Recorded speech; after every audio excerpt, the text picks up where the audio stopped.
just comes with a lot of growth and recognizing that and putting yourself in certain spaces to be able to do that. And then just doing things like this. Mm-hmm. But like the last one I did, I was just saying, like, I said the same thing you just said. I was like, life isn't really about us, it's just No, about everybody else. it is. Our life is not our own. No. Wow. That's interesting that that came back to me. Yeah. For selfish people, it probably is. And I'll put my mom in that category, unfortunately. Yeah. But there are very few people like that. We live for our loved ones, Hmm. those here and those gone. Those here and those gone. Yes. Yes. So, welcome to the How You Grievin the Podcast. Oh, thank you. And today I have with me Sarah Warren. And Sarah Warren is a compassionate caregiver, and you've been a caregiver for the past 12 years. No, since I was 12 years old. I am Since you were 53. 12. Yes, sir. Wow. I'll be So, 54 next month. So my entire life, I've been a caregiver, mostly by choice. Not always, but it's just who I am. yeah. So, how does that play into your everyday life since you've been doing it your entire life mostly? Most of the time, I beat myself up, but there are those golden moments that come several times a year where you're like, yeah, I let that happen for someone. And that's where I Yeah. get my, uh, regardless if it was one of the kids I've raised. I raised four before I had my daughter, who is 28. And then I had her, and then I got an extra kid who's, that's another story. She's a got her 15 years ago, and she's going to move out this August again. Hmm. So those yaha moments are golden. Other than that, it's hard. It's rewarding and stressful. Okay. Okay. So I like to get into how I met the person that I'm interviewing because it's always pretty interesting. Uh huh. So the way we met, I was in a place of work, and we just started talking, and you told me how you got your dog, Toty, Mm-hmm. and the story was just, I was just like, wow, people need to hear this side of it because we talk about, I talk about grief and all of the things, but people forget about the animals and the inheritance that And come along. aftermath. Yes, the aftermath. We just talk about this is what happened, this is how it happened, but then you still have to go on and deal with things. So Yeah. the question is, how you grieving? Mm. It's so spotty. I'm grieving. My heart's broken. My daddy, my daddy kept us when my mama didn't, and daddy was a loving man. He wasn't the best of daddies, let me tell you, but he always said, as long as we stick together, we'll get through anything. And he never let us go. Hmm. And unlike my mother, she did that, let us go. And the only thing, after all the struggles of many years and hard work that I seen Daddy go through, he loved his little dog. And he just asked me to take care of his little dog. So I ended up with a 18-year-old miniature Yorkie who stinks to high heaven. Good God, I can't get him to stop stinking. But full of life. And he was my daddy's heart and soul. And I figured, well, I better take care of this dog. If I don't, my daddy's going to haunt me. Yeah. Along with the two dogs I already had at home. My dogs are 11 and 12 years old, and they're 50 and 60 pounds, unlike Toty, who is 9 pounds. And yeah, he was used to living, he didn't get to go outside a lot, the little dog. Yeah. Dad lived in a hotel room, uh, and Toty didn't have a yard. Well, I have a yard here. And I'll tell you, it makes my heart shine to know that my dad is looking at his little dog in this backyard, just sitting there for hours, breathing, taking in the smells and the sounds. He doesn't see well anymore, but I know it's good. It's a beautiful thing. Can you tell, or is he showing any signs of missing your dad? Oh, that's ironic. Yes. So I had, um, 7 months before Daddy passed away. He got his leg amputated above the knee, and at that time, he had lost his cell phone. So I bought him a cell phone on, got the automatic pay on Straight Talk, so I could help Dad, Hmm. who is lived in another state. He wasn't close, and la- last week I plugged my dad's cell phone in. That Straight Talk said, you need to plug your dad's cell phone in so we can stop the automatic pay. And I did. I plugged it in. I laid it on the floor behind my recliner, and Toady sat beside it for 2 days. He Wow. smelled that phone. He didn't leave it. Mhm.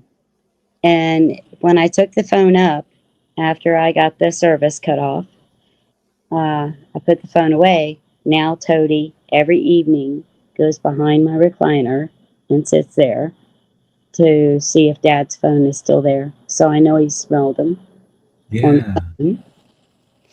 And, Dad always played with Toady like, uh, treat, treat.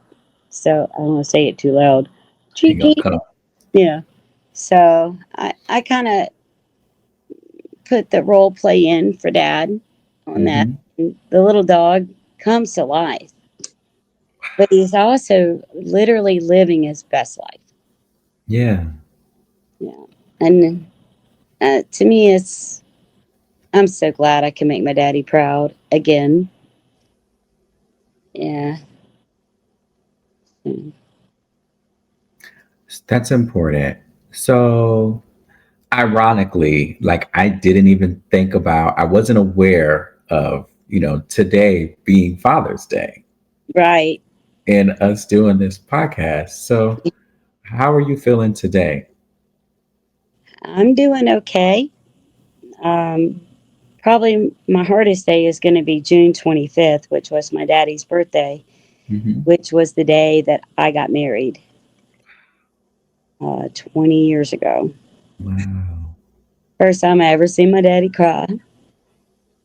He gave me away, and when they announced me husband and wife with my husband, I turned around. My daddy had tears just bawling down his face. And looked at my new husband. I went, I got to get out of here. And it was also on my daddy's birthday. So the 25th is also, it's a big day for me. Yeah. Today, of Okay. course, is. Um, but that day is really my biggest. Um,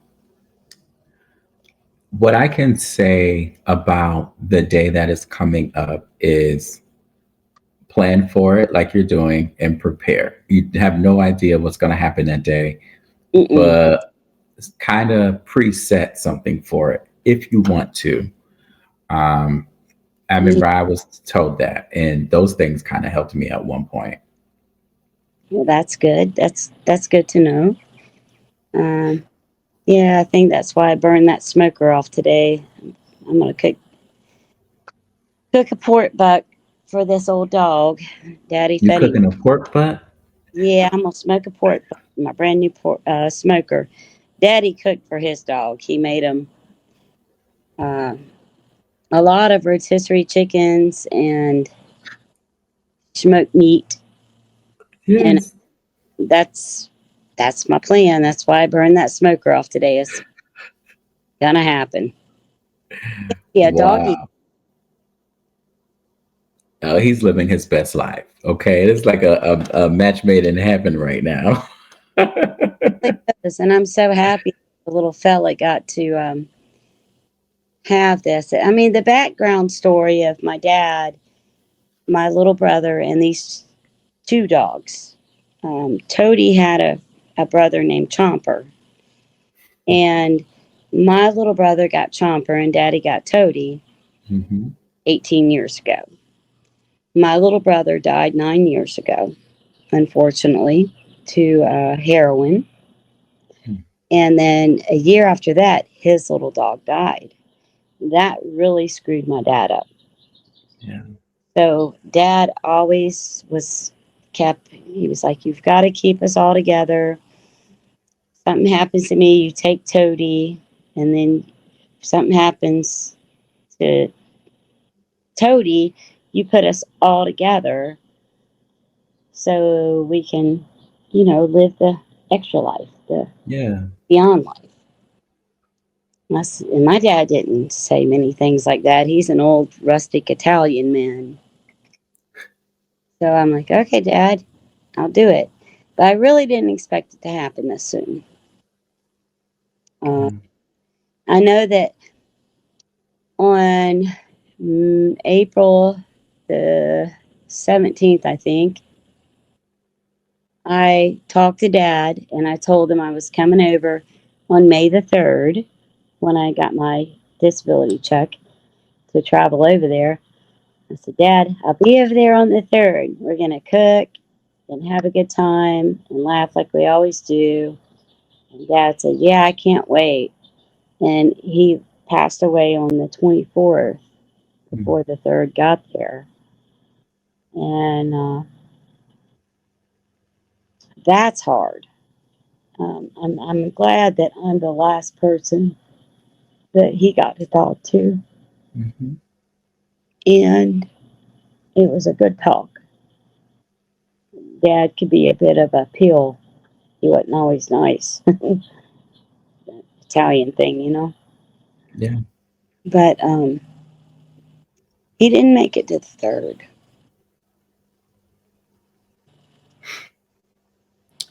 But Have you? Go ahead. I'm sorry. he's so bright and prominent in my life. He's all right. I know he is. He's good. He's happy. Nice. Have you started to, and or are you familiar with the 5 stages of grief? No, I'm not. Okay, so there is this this thing. I call it this thing, Mm, right? 5 stages of grief that everyone experiences, and I'm getting a notepad. I have added a sixth one because it was an additional one that I experienced. Okay. So it doesn't, it's no particular order, Hmm. but I'll just go through the five and I'll add my six in as the last one. So it's depression, Yeah. denial, Denial. I'm on that. yeah, acceptance, Nope. anger, Very mad. bargaining.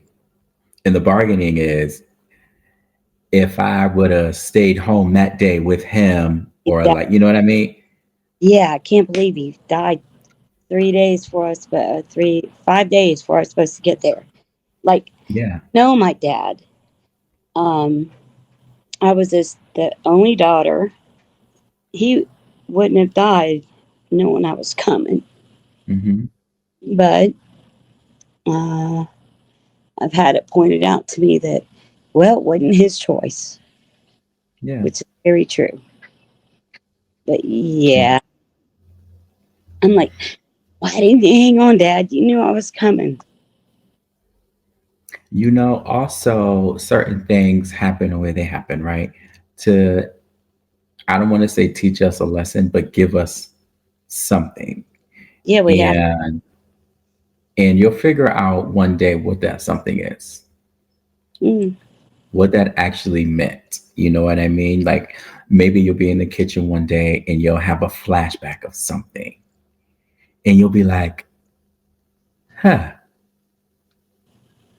I Daddy, get it now. Dad Yeah. did teach me how to cook. Yeah, so you'll definitely probably be in your element outside, maybe on the grill. Yeah, Um, and it'll come to you one day, but don't rush it. Daddy was tired. He was. Uh, he wasn't an educated man, Hmm. but the man could build a house from the foundation up with the wiring, the plumbing, the framing, the concrete work, the cabinetry, the everything. Wow. But he couldn't read and or spell. And I'm a lot. I guess it's a lot has to do because my mom left when I was so young, Hmm. and it was like me, dad, my little brother. My older brother was there for just a year, and then he decided I got to get out of here, and he went and made a good life for himself. So I've been in survival mode most of my life, but dad taught me how to survive. Yeah. My little brother's passing is probably the worst thing ever happened to my dad. And I truly believe, I even have voicemails I saved of dad talking about he can't go through that again. He just wants to Hmm. see me and my older brother happy and surviving, living well, and he'd rather die than see us not. And even though dad was the age he was, which we always joked, we don't know how that old man's not dead yet. He didn't want to live through that. Yeah. So, I believe that spiritually people can kind of take themselves out if Hmm. they're happy with the way life is right now and they have things in order. This is their best exit. You see what I'm saying? Yeah. And dad totally did that. Totally. He had his best exit. Yep. Yeah. Wow.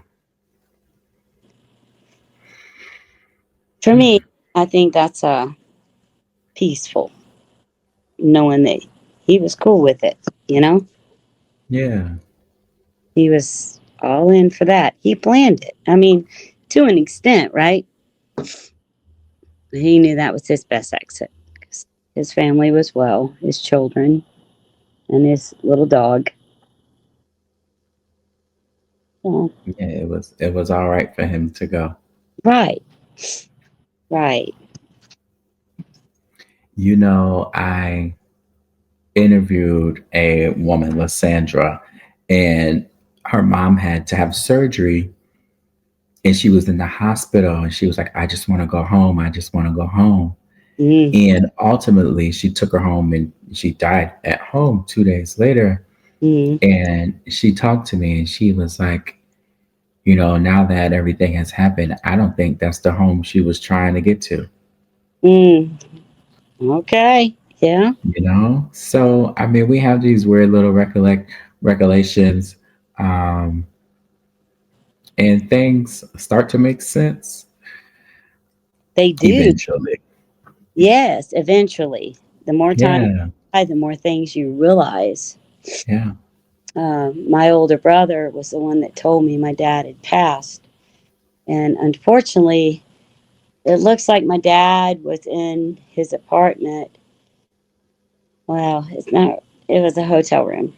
Hmm. He lived like that since my little brother died 9 years ago. So, uh, for 4 days with the little dog, his little dog, um, before my brother went over and checked on him.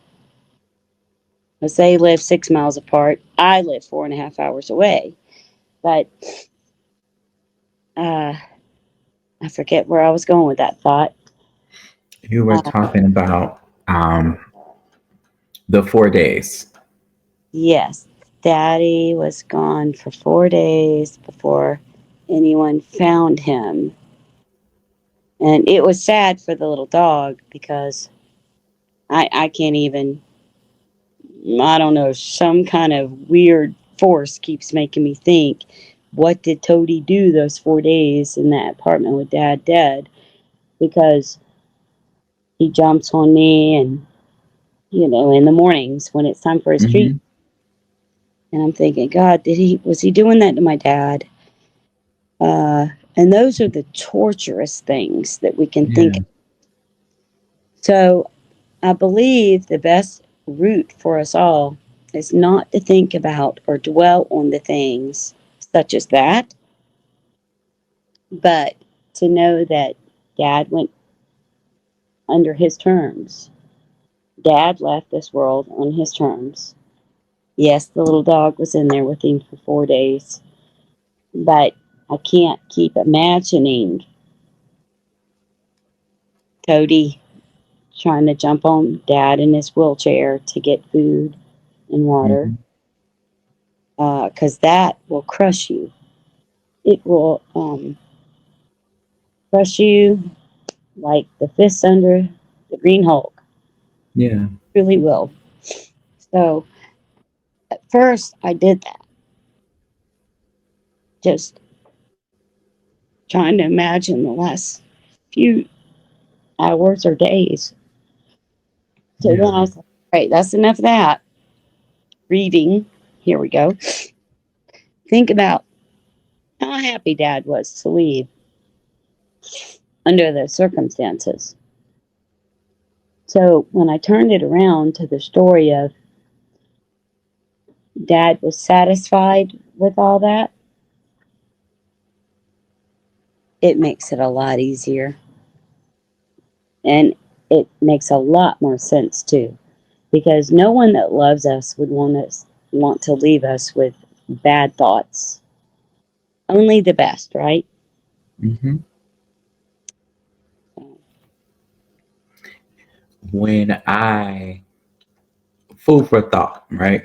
Mm-hmm. When you have those memories, I call those are traumatic memories. Mm.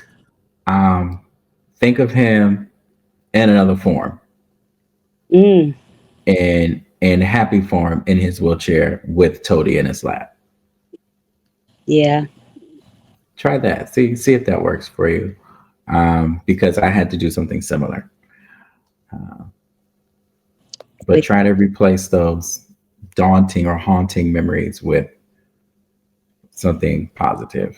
Yeah, you got to get out of that bad rut and go in that positive direction. And I'll tell you one thing that's really, really made this so much easier for me. And I don't know, everybody has their thoughts on religion, right? Well, I've Uh-huh. got mine too. So I know my little brother had a horrific last few years of his life with the heroin addiction. So when he left this earth, I picture him in heaven as a young boy, 5 years old, playing with a little dog. Yeah. And I also knowing the struggles, because I know my dad better than anyone on this earth. Picture my dad being restored to the young boy, him and my out fishing, uh, playing with the dogs and sitting on the countryside because he loved West Virginia. Um, I see him and my little brother both restored to their very young youth, being best fishing buddies. Hmm. And I don't know why that just so comes to me, but I guess there's a reason. Yeah. I didn't ask for it; it just happened. And I think that has helped me a lot, as God knows that we wouldn't have to live in our afterlife worried about all the stuff we worried about here, Hmm. because it don't matter no more. It Be it doesn't. peace, be it the happiest you've ever been in your life. Picture yourself that way in the afterlife. Hmm. I do. I Uh, like that. yeah, I think I'm going to be like Dad and Bobby are going to be on a river somewhere in the mountains fishing and playing with critters. I'm going to be on the beach shore under a palm tree with my critters. I got that to look forward to, as Yes. long as I act right. You acting right. You acting just fine, I'm sure. Thank you. Thank you. I'm doing my best. I wouldn't say I'm bad, but Lord knows we ain't perfect. Oh, absolutely not. And so, Malcolm, let me ask you, are you doing okay with your sister? Here's that been. Yeah, it's been 4 years. July 29th will be the fourth year. Mm-hmm. Yeah, I'm okay. Yeah, I'm up and down still.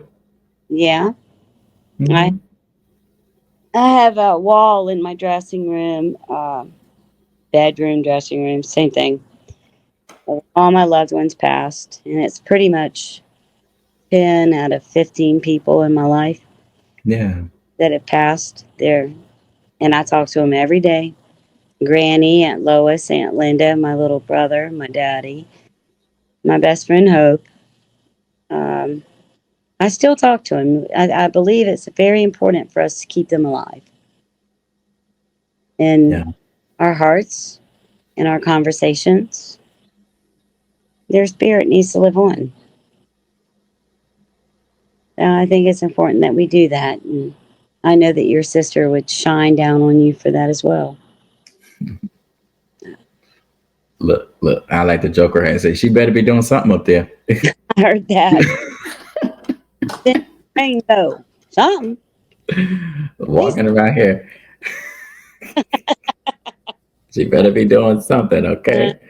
yeah. Oh man, but it's yeah, Financially on this deal here, I was already struggling with my two dogs. With the disability, I've been on disability for 4 years, but Chewy's like 275 a month every month. I don't care. It's okay. It's gonna happen. And then getting this little dog, he coughs. Oh my gosh, Malcolm, he coughs all night. Every time he wakes up, he coughs and gags and chokes. And I was afraid it was like kennel cough, something my dogs could get. yeah. Uh, Dr. Magruder said that probably isn't, just from the nicotine environment he lived in there with Dad. Hmm. But he is 18, 19 years old. The financial part of it for me has been the hardest part. I have no problem being the caregiver that I am, even though he does stink. The little dog, I can wash him twice a week and he is And greasy. he just has an odor. I got that. Well, I did some research Excuse and me. come to find out Yorkies can be born with that overactive gland thing, and Hmm. they are greasy and they smell bad. So I got the special shampoo and the special mousse. I get him his little Caesar's food, which is no big deal. The vet bills are what's really a concern for me, because It's $250 a piece for each dog. Even Toty weighing 9.5 pounds, Cleo weighing 60, and Bella weighing 50. It's an average of $250 per dog. I get $1,200 a month disability, and that's what I've been getting for 4 years. Mm-hmm. Uh, I don't go without anything in my home because I have a wonderful home life. But those extra things, well, that's all on me. So that that really worries me, especially the way the dog coughs so much. Because I don't want to get my dog sick, Yeah. but I don't want to get haunted by my dad either. So the testing that needs to be done, I've attached to my GoFundMe page the estimate that Dr. Magruder gave me for all that. That's important to me. The only way that's going to happen is I've never asked for help before, but I did start a GoFundMe page for it to see if I just want everyone to be healthy. I can make them happy. I got the happy part down. Yeah. Uh, gosh, that health stuff is pricey. It's unfortunate, but it is what it is. Mm-hmm. So looking at the GoFundMe, Mm-hmm. can you tell people how to find your GoFundMe? Or I'm going to put all of the information on here, but I, I hope I can tell you. Like I say, I'm not okay. that tech person. My Oh God. yeah, well I'll figure it out. I'll tell the people.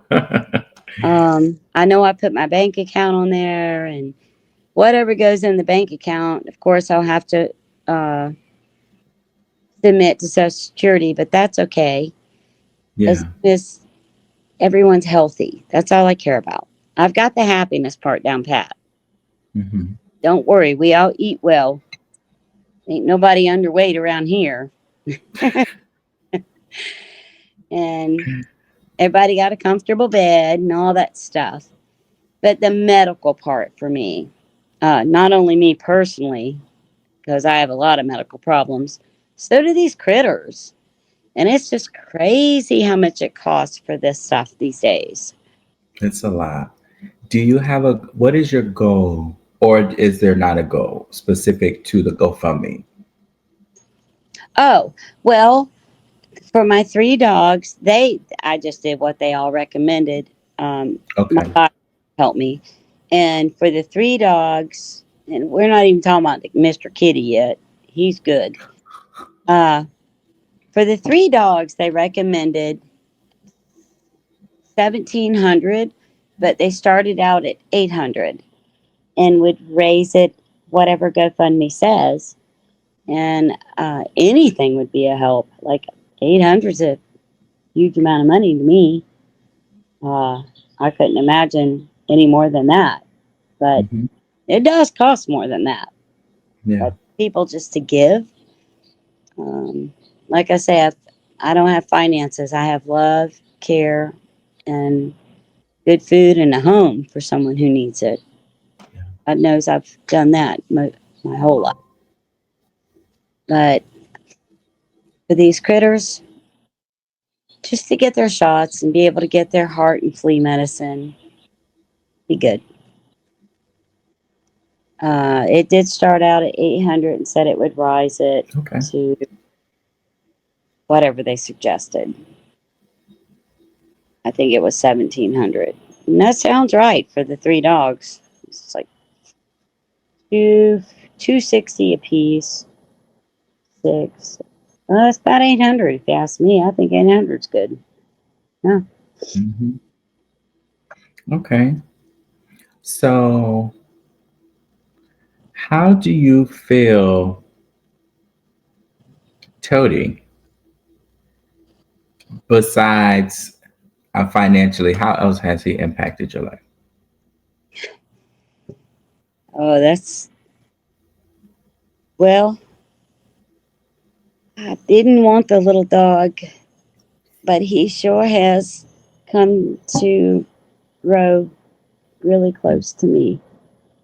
I didn't push him. You know, him and my dad lived alone for 9 years, and my dad wasn't a compassionate person, Mhm. hugs or anything like that. So he didn't have a woman in his life or someone that would pick him up and hug him. Yeah. First, I tried to do that, and the little dog just ran from me. I'm like, okay, I get it. You're my dad's dog. I get it. Hmm. Now he's every morning I go out and sit in my chair in the garage and open the garage. He comes up and he's so cute. He'll put his two front paws and his jump up on my leg and push me while he pokes his nose into my thigh. Like, hey, don't you want to hold me today? So he lets me pick him up and give him a hug now. That is beautiful. Yeah, it makes me feel good. Yeah. I think there's a certain group of folks that are unaware of the impact that animals have, Oh yeah. and it's a really big impact. Although animals are becoming a lot more popular now, Hmm. but especially during the time of grief, they They show you something different. they've got that extra sense or something. They know what you feel. They feel what you feel, and they try to. If it's a sadness, they try to cheer you up. Hmm. I truly know that from my two dogs. Yes. And sometimes you're like, leave me alone. It's not the time. And sometimes you have to give in, and then you're like, thanks for being Yeah. there. Yeah. I Hmm. So, how is this experience that you're having? How does it affect the way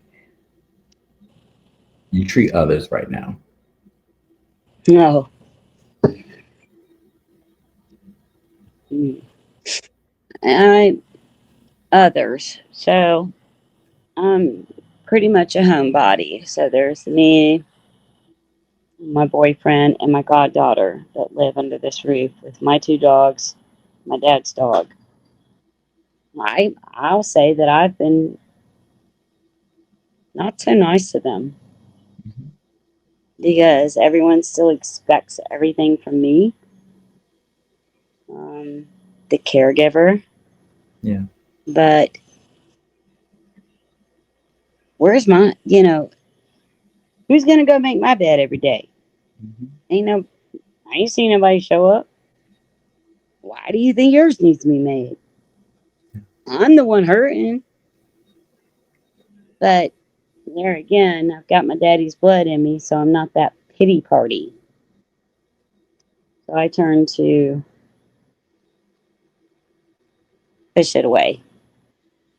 Mhm. You know, I'm like, I'm good. I got this on the outside. But I don't sleep good at night. I wake up thinking about the same crazy stuff. Uh, Bobby and my little brother Bobby and dad and the dog coughing like crazy. What can I do? Can't do nothing without finances. Mhm. That's what I hate. I can do everything if it didn't have a dollar sign on it. Yeah. Hate the dollar sign. Mm. I really, really do. Our country, our world has gotten away from the compassion of others and what it means to have a good hug Mm. or just someone to listen to you if you're willing to open up, Yeah. which is hard for me to do, is open up. But when I am, seems like it's irrelevant with the people I have in my everyday life because there's only two people in my everyday life and they're busy making money, by the way, which Yeah. pisses me off because it's not about the money. You know, I was always the one, like, I don't need anything, I'm okay. Mm-hmm. And then this is another food for thought. Mm-hmm. I got this therapist, and the first thing she said to me was, lean on the people that want to be there for you. And it completely changed everything I did from then on.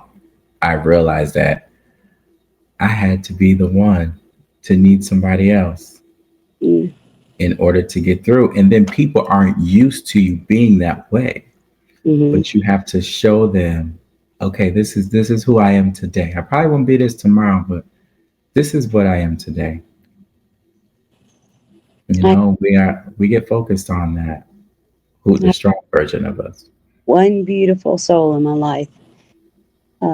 My goddaughter, Kiana.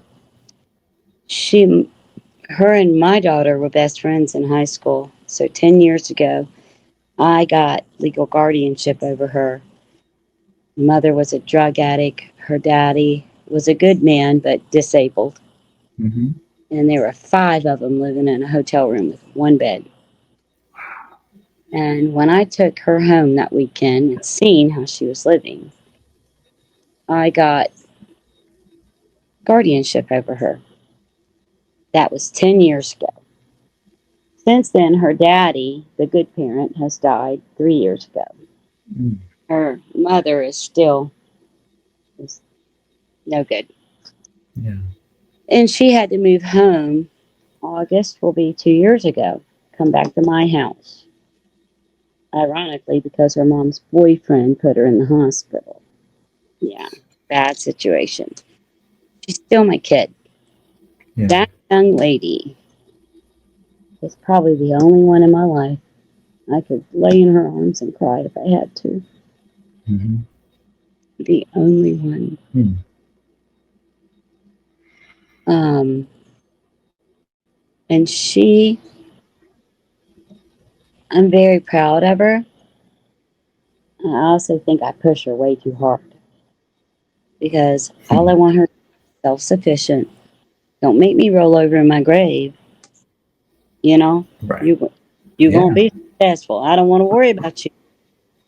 My daughter Hmm. that for herself.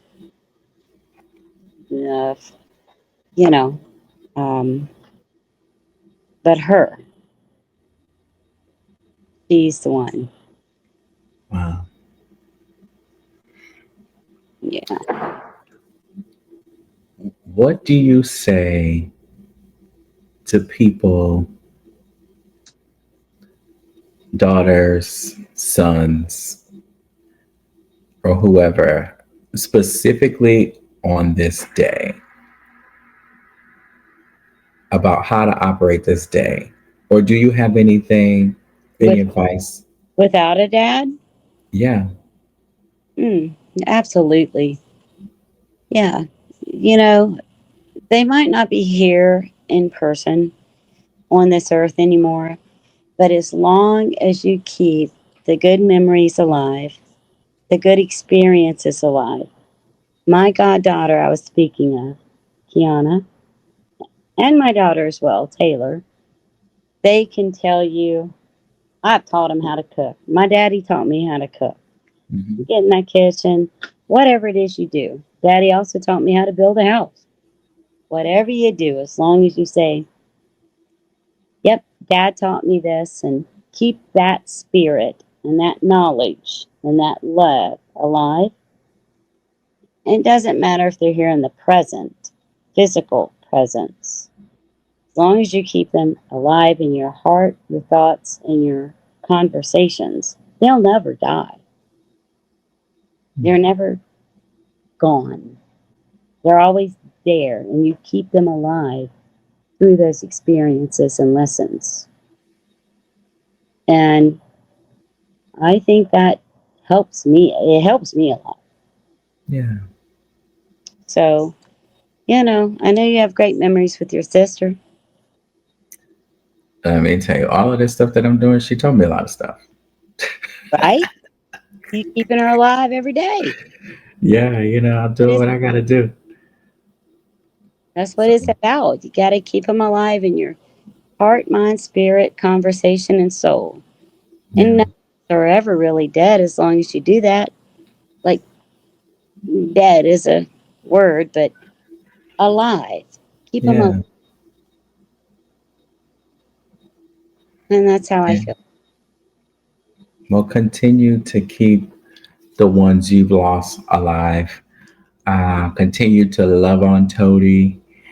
And I want people to click on the GoFundMe information that is going to be in the link below, whether you're listening on Apple, Spotify, iHeart, or you're watching on YouTube. The link is there. Um, Sarah, thank you. Thank you, Malcolm. It's been such a joy meeting you, and I'm so happy Yeah. that you're a part of my life now. Yeah, I'm here now. You can't get rid of me now. Hey, I'm good with that.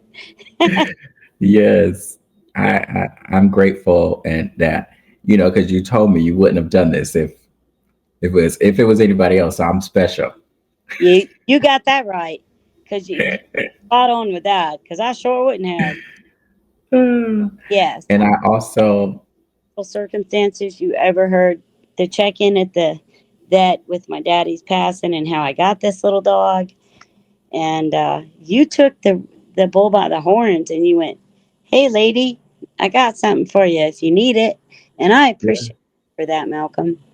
yeah, You heard me. You heard me when I wasn't even talking to you, yeah. and you're a beautiful person. And thank you. Thank you, thank you. I like to tell people that just to remember that I'm not the teacher here, okay? And I've learned a lot from my own journey. And just remember the How You Grieving podcast is just where we share real stories, real pain, and real healing. And Yes, let's just continue to, learn and heal together. So, absolutely. with that being said, do you Keep them. have any final words? I'm sorry. Do you have any final words? Just let's just keep everyone alive in our hearts and souls and in their memories. And I think that we can smile from those memories, and that's what our loved ones want us to do. Hmm. Uh, I guarantee you that none of them want to see us sit here and cry over them, even though we do. Yeah, But what makes them shine is keeping them alive with the good stories and the happy thoughts and the great recipes, and go from there. thank you for listening and watching How You Grieving the podcast. Goodbye.